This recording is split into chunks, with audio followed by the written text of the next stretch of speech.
उससे पहले वो पीपीटी लगानी है जो बना रहा है भाई।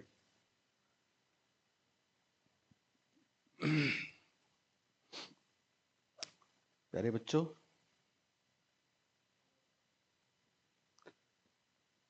हमारे बच्चों, स्किनर पढ़ रहे थे हम। स्किनर की ऑपरेंट कंडीशनिंग। खास बात, वॉटसन के बाद अगर किसी ने शिद्दत से व्यवहारवाद पे काम किया तो वो थे स्किनर। स्किनर का सिद्धांत थॉर्नडाइक के प्रभाव का नियम पर आधारित था। स्किनर के सिद्धांत की खास बातें याद हैं आपको? इसमें व्यवहार को टुकड़ों में बांट के सुधारा जाता है। दूसरी महत्वपूर्ण बात थी कि इसमें पुनर्बलन महत्वपूर्ण होता है। तीसरी महत्वपूर्ण बात थी कि इसमें पहले अनुक्रिया होती है, बाद में उद्दीपक के रूप में पुनर्बलन मिलता है, इसलिए इसको आरएस टाइप सिद्धांत कहते हैं। और चौथी महत्वपूर्ण बात थी, शिक्षण में यंत्रों के प्रयोग का श्रेय स्किनर को दिया जाता है। हालांकि सिडनी एल प्रेसी का नाम भी हमको ध्यान रखना है। उसके बाद हमने देखा कि इसके उपयोग क्या है, तो कुछ जबरदस्त उपयोग थे इसके। शिपिंग, चेनिंग, पुनर्बलन व दंड की अवधारणा, पुनर्बलन की अनुसूची, टोकन इकोनॉमी, प्रीमेक प्रिंसिपल हम पढ़ चुके हैं। और जो बात आज पढ़ेंगे वो है अभिक्रमित अनुदेशन। ये इतना महत्वपूर्ण है, मैं आपको बता दूं कि गारंटी से परीक्षा में प्रश्न आएगा। हो सकता है एक से ज्यादा प्रश्न इसी में से आपको मिल जाएं। तो हेडिंग डालिए, अभिक्रमित अनुदेशन। अभिक्रमित अनुदेशन एक नाम, अभिक्रमित अधिगम इसका दूसरा नाम है, और कार्यक्रमित सीखना भी इसको बोलते हैं। कार्यक्रमित सीखना।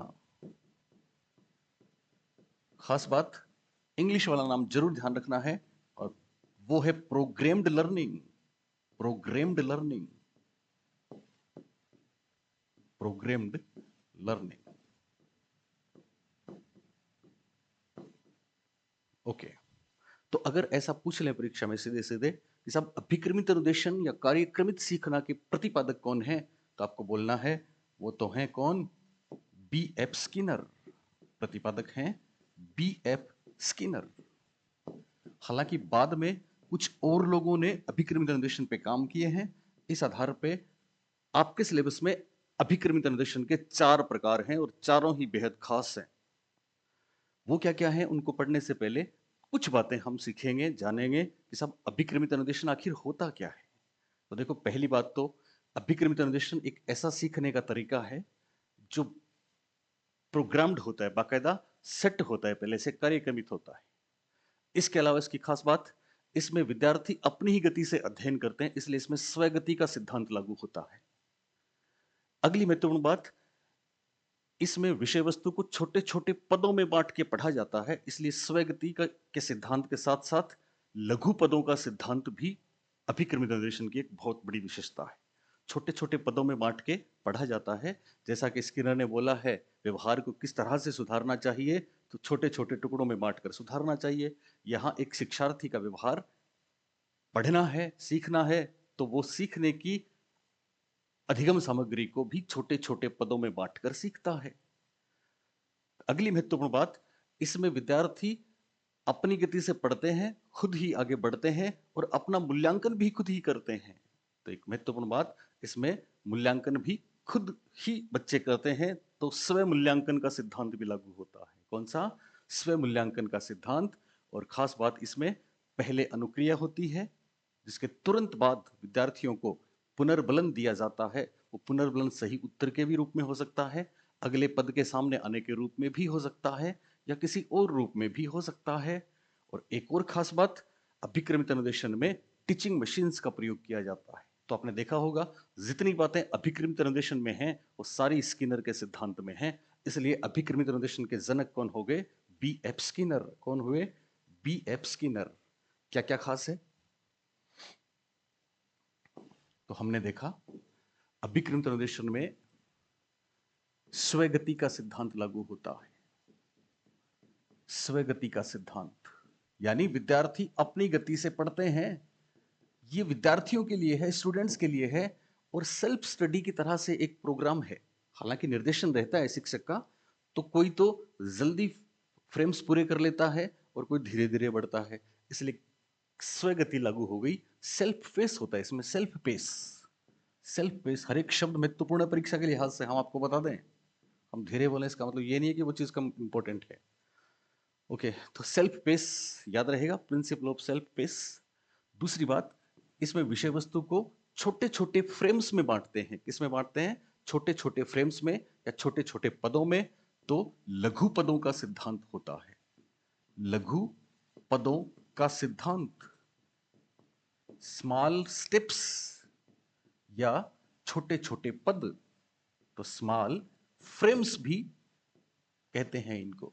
विषय वस्तु को टुकड़ों में बांटने को ही बोलते हैं स्मॉल फ्रेम्स, विषय वस्तु को पदों में बांटने को ही बोलते हैं लघु पदों का सिद्धांत। तीसरी बात, बच्चा खुद ही अध्ययन करता है और खुद ही अपना मूल्यांकन करता है, तो स्वयं मूल्यांकन का सिद्धांत भी इसमें लागू होता है। स्वयं मूल्यांकन का सिद्धांत, principle of self evaluation. Self evaluation, principle of self evaluation. ठीक है। इसके अलावा हमने देखा इसमें शिक्षक केवल मार्गदर्शन करता है। तो शिक्षक केवल मार्गदर्शन करता है। शिक्षक केवल सुपरविजन, अवलोकन व मार्गदर्शन करता है। अवलोकन व मार्गदर्शन करता है। शिक्षक केवल अवलोकन व मार्गदर्शन करता है। और खास बात, बहुत खास बात, इसमें एक शिक्षक, ये जो आया था सबसे पहले राजस्थान में थर्ड ग्रेड भर्ती में, हमने आपको कल बताया था, इसमें एक शिक्षक बहुत सी कक्षाओं को, इसमें एक शिक्षक बहुत सी कक्षाओं को मैनेज कर लेता है, बहुत सी कक्षाओं को प्रबंधित कर लेता है, प्रबंधित कर लेता है। और एक और खास बात, इसमें टीचिंग मशीन का प्रयोग होता है। टीचिंग मशीन का प्रयोग होता है। आप कोई भी टीचिंग मशीन यूज करेंगे पढ़ने में अधिगम प्रक्रिया के दौरान, तो वो अभिक्रमित अनुदेशन माना जाएगा। टीचिंग मशीन का उपयोग होता है। टीचिंग मशीन का क्या होता है? उपयोग होता है। विषय वस्तु इस तरह से बनाई जाती है कि बहुत ही व्यवस्थित होती है, इसलिए इसका नाम कार्यक्रमित अधिगम है। क्या नाम है? कार्यक्रमित अधिगम। और एक खास बात, बहुत खास बात, कि इसमें छात्र पहले अनुक्रिया करते हैं। इसमें छात्र पहले अनुक्रिया करते हैं, जिसके तुरंत बाद छात्र पहले अनुक्रिया करते हैं, जिसके तुरंत बाद, जिसके तुरंत बाद उन्हें पृष्ठपोषण, पृष्ठपोषण क्या होता है? फीडबैक, आपका जवाब सही है कि नहीं। तो तुरंत बाद पृष्ठपोषण, फीडबैक, इसको फीडबैक कह सकते हैं, अथवा पुनर्बलन, इसको रीइंफोर्समेंट बोलते हैं, अथवा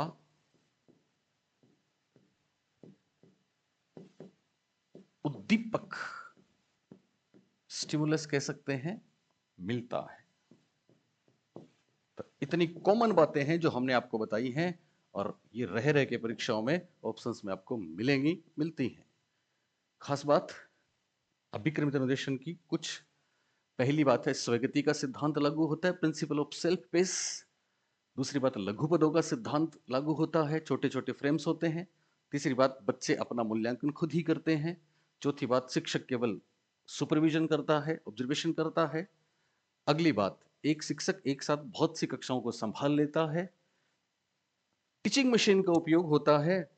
और खास बात, इसमें पहले अनुक्रिया होती है, उसके तुरंत बाद छात्रों को फीडबैक मिलता है, सही उत्तर के रूप में, या अगला फ्रेम सामने आने के रूप में, या किसी और रूप में।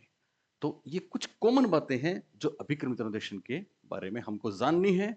अब है बहुत खास, और वो है अभिक्रमित अनुदेशन के प्रकार, ये बहुत महत्वपूर्ण है। अभिक्रमित अनुदेशन, प्रोग्राम्ड लर्निंग के प्रकार,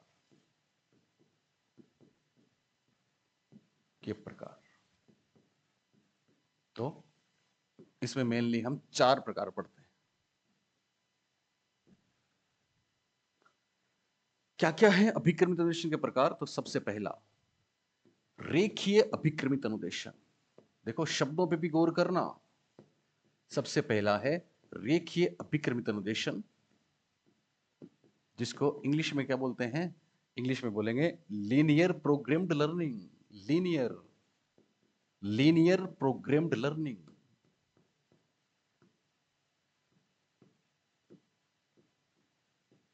लीनियर प्रोग्राम्ड लर्निंग। इसके प्रतिपादक बी एफ स्किनर हैं। इनकी डेट भी पूछी गई है परीक्षाओं में, तो वो भी हमको ध्यान रखनी है। प्रतिपादक हैं बी एफ स्किनर, जिन्होंने हार्वर्ड विश्वविद्यालय में कमाल के काम किए थे, और ये किया था 1954 में, 1954। तो ध्यान रखना है, रेखीय अभिक्रमित अनुदेशन पूछ लें आपको परीक्षा में, तो आपको बोलना है साहब रेखीय अभिक्रमित अनुदेशन के प्रतिपादक कौन है? बी एफ स्किनर हैं। रेखीय अभिक्रमित अनुदेशन को इंग्लिश में लीनियर प्रोग्राम लर्निंग भी कहते हैं। क्यों है इसका नाम रेखीय? इसलिए है कि इसकी 3 बातें खास हैं।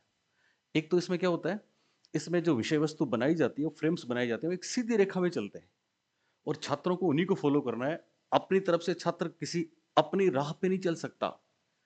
इसलिए इसके बाद वाला जो आएगा उसको हम शाखीय बोलते हैं, इसको रेखीय बोलते हैं।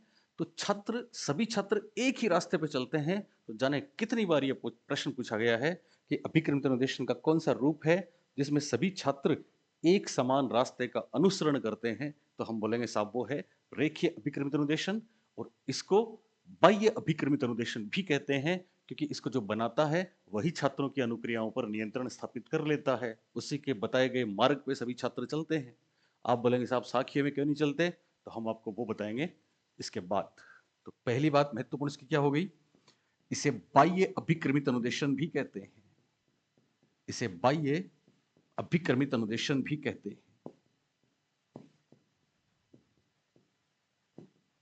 क्यों कहते हैं बाह्य?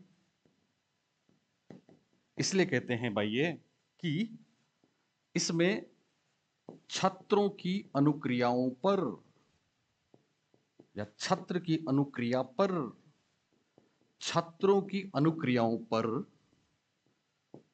जो बनाता है ना प्रोग्राम, जो बनाता है ना सिलेबस, जो बनाता है अनुदेशन सामग्री, जो बनाता है कंटेंट, उसको बोलते हैं अभिक्रमक। अभिक्रमक, हिंदी में अभिक्रमक है, लेकिन इंग्लिश में बहुत आसान रहेगा, और एक शब्द है प्रोग्रामर। ऐसे लिख दो, प्रोग्रामर।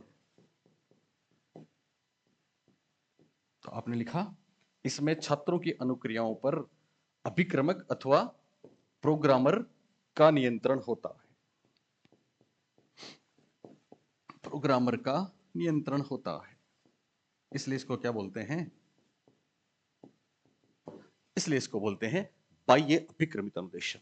दोनों बातें क्लियर हैं?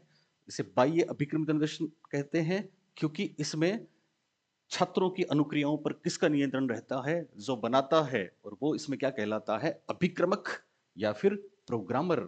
2 खास बातें इसकी और भी हैं, बहुत महत्वपूर्ण, इंपॉर्टेंट, और वो है इसमें सभी छात्र, इसमें सभी छात्र, इसमें सभी छात्र समान रास्ते का अनुकरण करते हैं। इसमें सभी छात्र किसका? समान रास्ते का अनुसरण करते हैं। स्वतंत्रता नहीं होती उनको अपनी अनुक्रियाओं को मन माफिक चलाने की, तो समान रास्ते का अनुसरण करते हैं। इसलिए ये लीनियर है, एक सीधी रेखा में विषय वस्तु जाती है। Frame first, frame second, frame third, frame fourth. पहला फ्रेम पढ़ लिया, उसके बाद दूसरा सामने आएगा, तीसरा आएगा। अनुक्रिया भी करनी पड़ती है इसमें, तो सभी छात्र समान रास्ते का अनुसरण करते हैं। और फाइनली यह छोटे स्तर के बालकों के लिए उपयोगी है। यह छोटे स्तर के लिए उपयोगी है, छोटे स्तर के लिए उपयोगी है। यह है छोटे स्तर के लिए उपयोगी है। तो सिंपल बात याद रहेगा आपको, 5 बातें इसकी। अभिक्रमित अनुदेशन के प्रकार में पहला प्रकार है रेखीय अभिक्रमित अनुदेशन, इंग्लिश में बोलेंगे लीनियर प्रोग्राम लर्निंग। क्या बोलेंगे? Linear programme learning. इसके प्रतिपादक हैं B.F. स्किनर। कब दिया? 1954 में हार्वर्ड विश्वविद्यालय में दिया। और खास बात क्या है इसकी?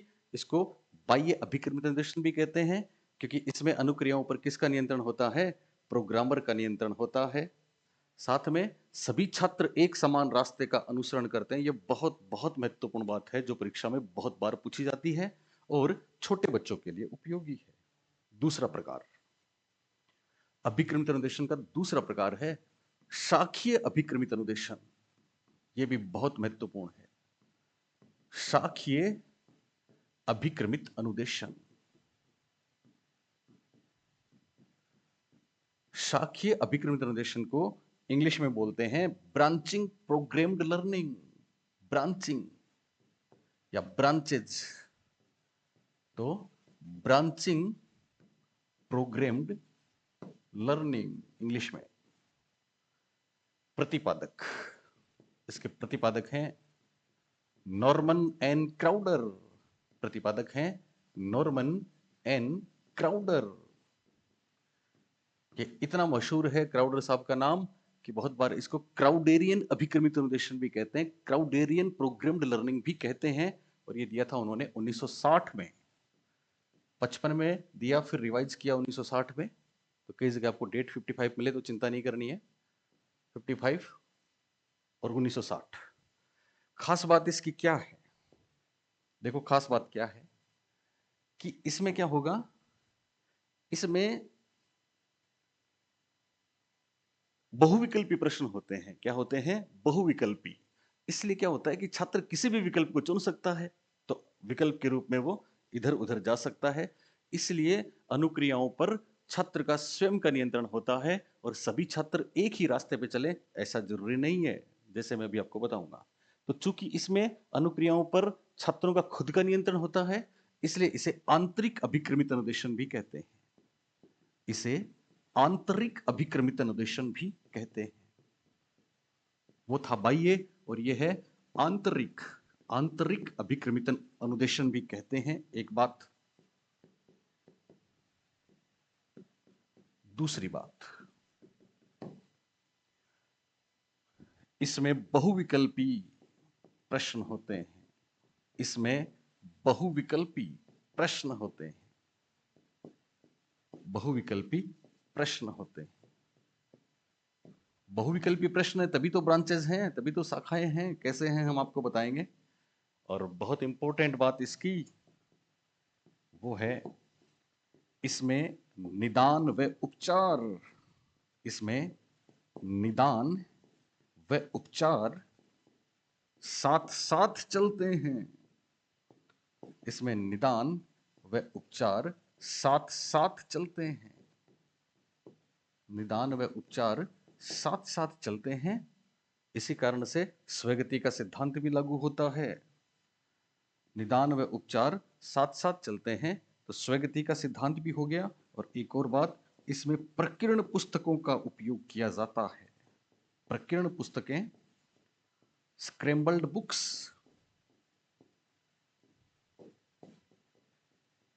हर लफ्ज हर बात इंपॉर्टेंट है, ध्यान रखना प्यारे बच्चों। इसमें प्रकीर्ण पुस्तकें काम में ली जाती हैं।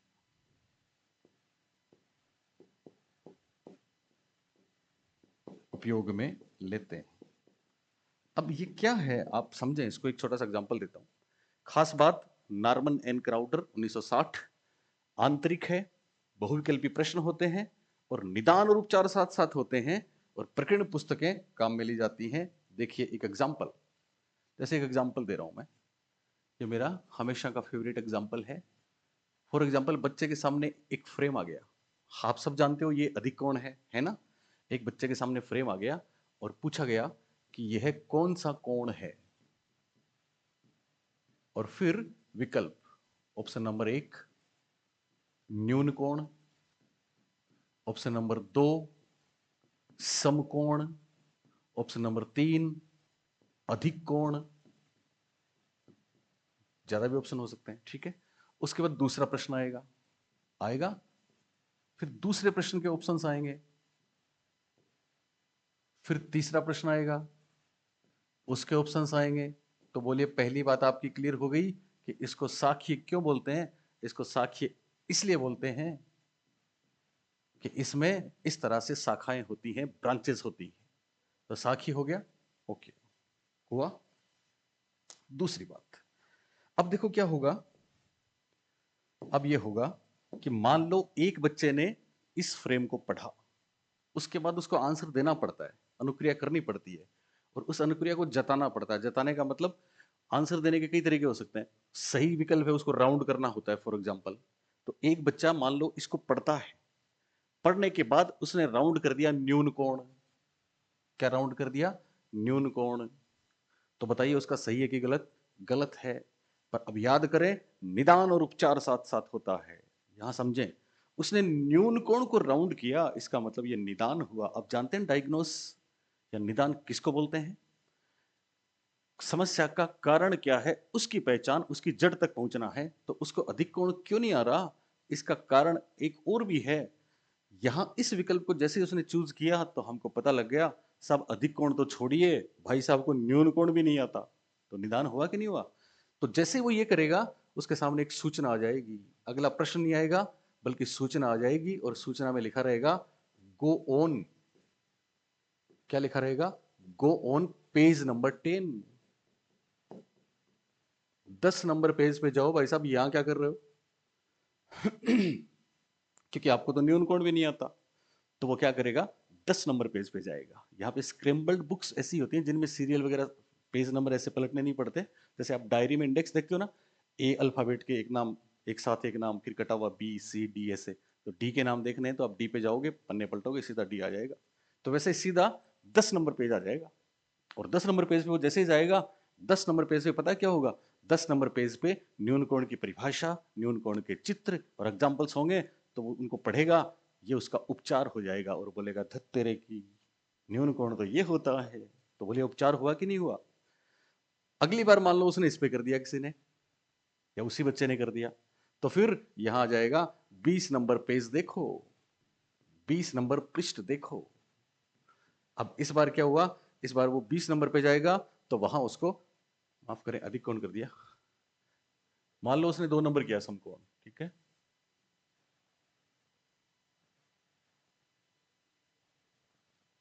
ओके, सी, मान लो उसने समकोण कर दिया इस बार आंसर 2 नंबर, ठीक है। तो समकोण भी नहीं है ये तो इसके लिए सूचना आ जाएगी 20 नंबर पेज पे जाओ। और फिर तीसरी बार वो सी करता है तो ये राइट आंसर है। इस बार उसके सामने अगला प्रश्न आ जाएगा, अगला फ्रेम आ जाएगा। तो इस तरह से निदान उपचार इसमें साथ साथ चलते हैं। स्क्रैम्बल्ड बुक्स क्या होती है बता चुका हूं। इसमें अपनी अनुक्रियाओं पे खुद का नियंत्रण होता है, इसलिए इसको आंतरिक अभिक्रमित अन्वेषण भी कहते हैं। आंतरिक अभिक्रमित अन्वेषण भी कहते हैं। और मान लो एक बच्चे ने इसको पढ़ा, देखा, उसके बाद पहली अनुक्रिया राइट कर दी, सही अनुक्रिया कर दी, तो उसके लिए अगला फ्रेम आ जाएगा। तो एक तो घूम रहा है निदान उपचार में, और दूसरा चला गया 5वें फ्रेम में, 5वें प्रश्न में, 5वें पद में। तो बोलिए स्वगति हुई कि नहीं हुई? तो स्वगति का सिद्धांत क्राउडेरियन की बहुत बड़ी विशेषता है। स्वगति का सिद्धांत इसमें लागू हुआ, निदान उपचार भी साथ साथ हुए। इसके जो फ्रेम्स हैं मैं आपको बताऊं, उसके कई तरीके हैं जाने के। जैसे पहला पद है, मान लो पहला क्वेश्चन है, क्वेश्चन 1, ठीक है, पहला क्वेश्चन है, ठीक है। अब उसमें विकल्प है ए बी सी, हो गया। अब आपस में ये भी मतलब इंटररिलेटेड होते हैं। दूसरा फ्रेम है, ठीक है, दूसरा प्रश्न है, फ्रेम है, पद है, एक ही बात है। इसमें भी ए बी सी, और तीसरे में भी ए बी सी। अब क्या होता है इसमें, ध्यान देना। मान लो ये ए किसी ने पढ़ा, गलत उत्तर दिया, तो उसके बाद उसको कहीं भेजा गया, ठीक है, तो वो ए से वहां पे चला गया, ठीक है। अब क्या होता है, इसको भेजा गया दूसरी जगह, ये यहां पे चला गया। अब यहां उसको उसका उपचार होता है, ठीक है। तो हो सकता है फिर इस उपचार के बाद उसको सीधे ही यहां पे भेज दें अगले प्रश्न में, और इसमें हो सकता है इसको वापस यहां पे भेज दें। तो इस तरह से इसमें ब्रांचेस होती हैं, इसको हो सकता है यहां पे भेज दें। तो इस तरह से एक ऑप्शन से दूसरे ऑप्शन पे भी भेजते हैं। तो इस तरह से इसमें ब्रांचेस होती हैं, इसलिए इसको बोलते हैं शाखीय अभिक्रमित अन्वेषण। ध्यान रखने वाली बात क्या थी? Norman N Crowder 1960। और इसको आंतरिक बोलते हैं, बहुविकल्पी प्रश्न होते हैं। और बहुत महत्वपूर्ण बात, इसमें निदान व उपचार साथ साथ होते हैं और प्रकीर्ण पुस्तकों का उपयोग होता है। 3 नंबर। तीसरा है मैथेटिक, हिंदी में बोलते हैं अवरोही। अवरोही अभिक्रमित अनुदेशन, अवरोही अभिक्रमित अनुदेशन, अवरोही अभिक्रमित अनुदेशन।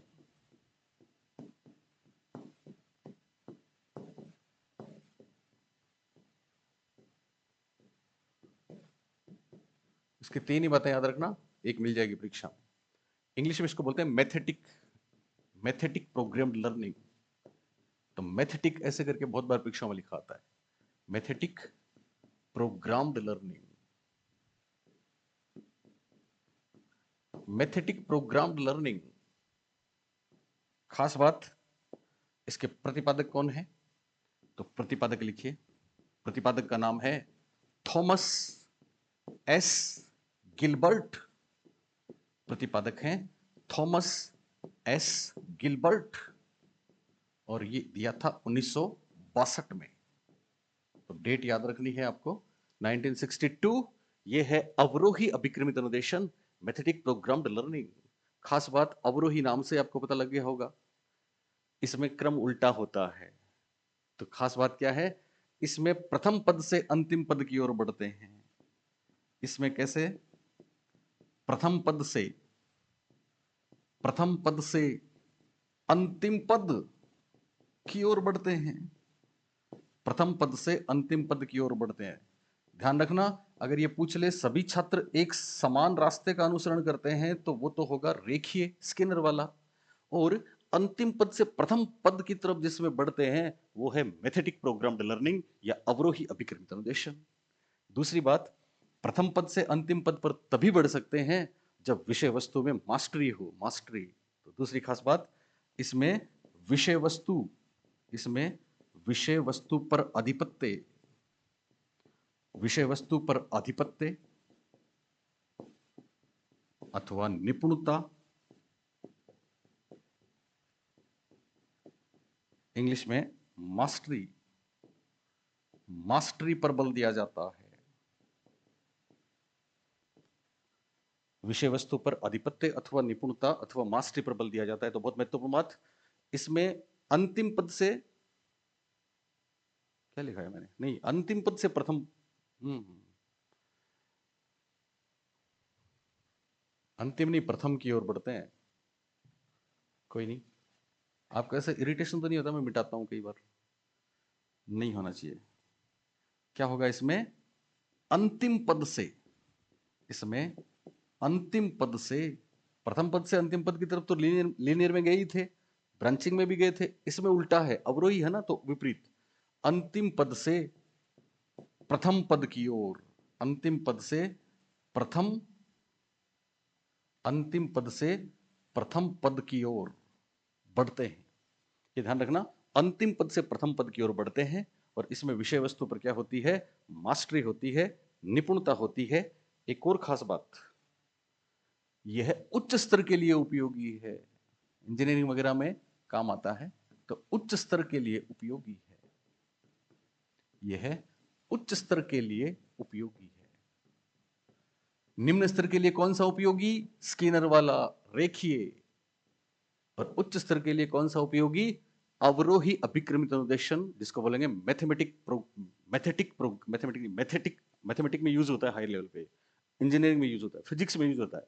तो मैथेटिक प्रोग्राम्ड लर्निंग बोलेंगे इसको। इसके प्रतिपादक हैं थॉमस एस गिलबर्ट, और खास बात 1962 में दिया। खास बात इसकी, अंतिम पद से प्रथम पद की ओर बढ़ते हैं। इस तरह से पद होते हैं इसमें, 1 2 3 4 फॉर एग्जाम्पल, ओके, 1 2 3 4, 1 2 3 4, 1 2 3 4, ये पद हैं इस तरह से।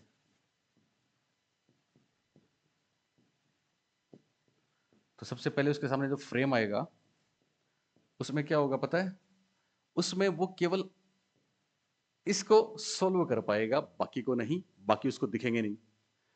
दूसरी बार ये भी दिखेगा और ये भी दिखेगा, तीसरी बार ये भी, ये भी और ये भी, और अंतिम बार ये भी, फिर ये, फिर ये, फिर ये। तो इस तरह से सीक्वेंस आप देख रहे हैं। लास्ट फ्रेम पहले आएगा, पहले सोल्व करना है, और फर्स्ट फ्रेम सबसे अंत में सोल्व करना है। और ये तभी होता है जब मास्टरी होती है, इसलिए उच्च स्तर के लिए उपयोगी है। और फाइनली चौथा प्रकार, जिसका नाम आपको देखना है, और वो है कंप्यूटर आधारित अभिक्रमित अनुदेशन। कंप्यूटर आधारित अभिक्रमित अनुदेशन। कंप्यूटर आधारित अभिक्रमित अनुदेशन, इसका नाम ही खास है, कंप्यूटर आधारित अभिक्रमित अनुदेशन। ध्यान देना, इंग्लिश में इसके दो नाम हैं, एक तो CAL और दूसरा CAI। ये दोनों शॉर्ट फॉर्म है, फर्स्ट ग्रेड में भी इनकी फुल फॉर्म आ चुकी है, ठीक है ना। तो CAL की फुल फॉर्म क्या होगी? कंप्यूटर एडेड लर्निंग या computer assist learning, both are correct. तो एक तो हो गया कंप्यूटर एडेड यानी कंप्यूटर सहायतित अनुदेशन, कंप्यूटर एडेड लर्निंग या कंप्यूटर असिस्ट लर्निंग। ये ध्यान रखना आप, ये है CAL। और दूसरा क्या हो जाएगा? कंप्यूटर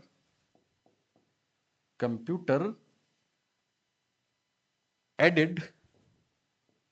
आपको पता है, हम बहुत बार बता चुके हैं आपको, अधिगम अनुदेशन लगभग एक जैसी बात है, पर अनुदेशन तो जो आपको सिखाने जा रहे हैं वो विषय वस्तु है। अब उसमें से आप कितना सीखते हैं वो अधिगम है। तो अधिगम अनुदेशन में वैसे फर्क है, पर वैसे एक ही है। तो इसका नाम हो गया कंप्यूटर एडेड इंस्ट्रक्शन। इंस्ट्रक्शन या computer assist instruction. Computer assist instruction, इसको शॉर्ट में बोल देंगे CAI। क्या बोल देंगे? CAI। और बहुत खास बात, ये इसमें कंप्यूटर का उपयोग होता है, सिंपल। और इसके प्रतिपादक हैं, उनका नाम बहुत बार पूछा गया है। तो प्रतिपादक में दो लोग हैं, एक नाम है डेनियल डेविस, दूसरा नाम है लॉरेंस स्टुलारो। तो एक नाम हो गया लॉरेंस स्टुलारो, व डेनियल डेविस।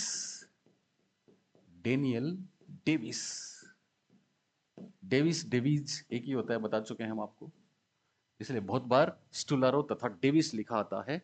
और ये दिया था 1965 में, इसकी डेट भी पूछी जा चुकी है परीक्षाओं में, इसलिए आपको डेट भी ध्यान रखनी है। और ये डेट है 1965, 1965।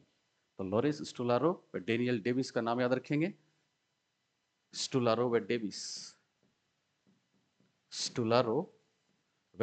बोलिए मेरे साथ, लॉरेंस स्टुलारो। कौन से स्टुलारो? लॉरेंस स्टुलारो। और दूसरे डेनियल डेविस, दूसरा क्या नाम है? Daniel Davis. तो ये इसके प्रतिपादक हैं। 1965 में दिया था। कब दिया था? 1965 में। तो चारों प्रकार मेरे ख्याल से बहुत आसान रहे हैं आपके लिए, आप आराम से समझ सकते हो, कर सकते हो। छोटा सा टॉपिक है, लेकिन गारंटी रहेगी परीक्षा में प्रश्न मिलेगा। अभिक्रमित अनुदेशन या कार्यक्रमित सीखना, प्रोग्राम्ड लर्निंग। केवल इतना है कि इसके प्रतिपादक कौन है, तो हम बोलेंगे BF स्किनर ने ऑपरेंट कंडीशनिंग में इसको दिया था। दूसरी बात, इसमें क्या क्या होता है? स्वगति का सिद्धांत लागू होता है, लघु पदों का सिद्धांत लागू होता है, सेल्फ पेस है, स्मॉल फ्रेम्स है, सेल्फ इवेल्युएशन है, टीचर केवल ऑब्जर्वेशन करता है, शिक्षक एक साथ कई कक्षाओं को प्रबंधित करता है, टीचिंग मशीन का उपयोग करते हैं। किसका उपयोग करते हैं? टीचिंग मशीन का। और खास बात, पहले अनुक्रिया करते हैं, उसके बाद उन्हें फीडबैक या रिइंफोर्समेंट या उद्दीपक या पुनर्बलन मिलता है। और खास बात दूसरा, इसके प्रकार, अभिक्रमित अनुदेशन के प्रकार, वो तो सबकी कॉमन बातें थी जो हमने पहले देखी। अब इसके प्रकार क्या क्या है? तो पहला रेखीय अभिक्रमित अनुदेशन। रेखीय अभिक्रमित अनुदेशन BF स्किनर ने दिया 1954 में, लीनियर प्रोग्राम लर्निंग कहते हैं इसको, बाह्य भी बोलते हैं। और बहुत महत्वपूर्ण बात, इसमें अनुक्रियाओं पर अभिक्रमक या प्रोग्रामर का नियंत्रण रहता है, और बहुत महत्वपूर्ण बात, इसमें सभी छात्र समान रास्ते का अनुसरण करते हैं और छोटे स्तर के लिए उपयोगी है। उसके बाद दूसरा प्रकार है शाखीय अभिक्रमित अनुदेशन, ब्रांचिंग प्रोग्राम लर्निंग। प्रतिपादक नॉर्मन एंड क्राउडर है। इसको आंतरिक भी कहते हैं। बहुविकल्पी प्रश्न होते हैं क्योंकि अनुक्रियाओं पर छात्रों का स्वयं का नियंत्रण रहता है। आंतरिक क्यों कहते हैं? क्योंकि अनुक्रियाओं पर छात्रों का नियंत्रण रहता है। निदान व उपचार साथ साथ चलते हैं। प्रकीर्ण पुस्तकें, स्क्रैम्बल्ड बुक्स का उपयोग किया जाता है, और इस तरह से इसमें निदान उपचार होते हैं, स्वगति भी होती है। तीसरा प्रकार अवरोही अभिक्रमित अनुदेशन या mathetic programme learning, Thomas S Gilbert 1962। अंतिम पद से प्रथम पद की ओर बढ़ते हैं, पर मास्टरी होनी जरूरी है, इसलिए उच्च स्तर के लिए उपयोगी है और ये इसका खाका रह सकता है। और चौथा, कंप्यूटर आधारित अभिक्रमित अनुदेशन, इसको CAL या CAI बोलते हैं। डेनियल डेविस और लॉरेंस स्टुलारो 1965 में इसके प्रणेता हैं। थैंक यू बच्चों। छोटा सा टॉपिक था, पर आपकी परीक्षा में बहुत काम आएगा। ओके।